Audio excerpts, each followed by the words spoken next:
ప్రపంచంలో లేని మద్యం బ్రాండ్లన్నీ ఏపీలోనే ఉన్నాయని పీసీసీ అధ్యక్షురాలు వైఎస్ షర్మిల అన్నారు.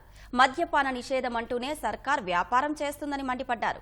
వైఎస్ఆర్ జిల్లా మైదుకూరులో ఎన్నికల ప్రచారంలో ఆమె పాల్గొన్నారు. కేంద్రంలో కాంగ్రెస్ పార్టీ అధికారంలోకి వస్తుందని షర్మిల ధీమా వ్యక్తం చేశారు. పోయినసారి ఎవరికేశారన్నా ఓటు?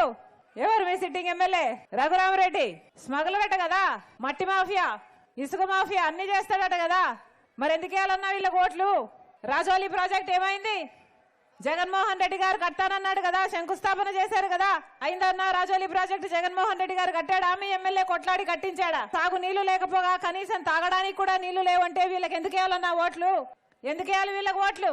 ప్రత్యేక హోదా లేదు కదా, కనీసం ఒక రాజధాని అయినా ఉందా మనకు? ఒక రాజధాని అయినా వచ్చిందన్నా? వీళ్ళని ఎందుకు ఓట్లేయాలి? ఎందుకు ఓట్లేయాలి? వీళ్ళని ఎందుకు గెలిపించాలి? ప్రజల పక్షాన ఎప్పుడు నిలబడ్డారు? ప్రజల కోసం ఏం చేశారు?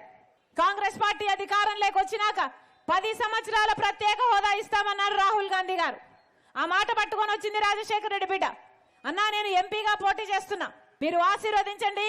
రాజశేఖర రెడ్డి బిడ్డ మీకు మాటిస్తుంది. కాంగ్రెస్ అధికారంలోకి కూడా వచ్చే అవకాశాలు మెండుగా కనిపిస్తున్నాయి కేంద్రంలో. మీ రాజశేఖర రెడ్డి బిడ్డ మంత్రి కూడా అవుతుందన్నా. ప్రత్యేక హోదా తీసుకురావడమే కాదు, కడప స్టీల్ ఫ్యాక్టరీ అయినా రాజధాని అయినా అన్నిట్లో రాజశేఖర రెడ్డి బిడ్డ హస్తం ఉంటుంది. మీరు ఆశీర్వదించండి.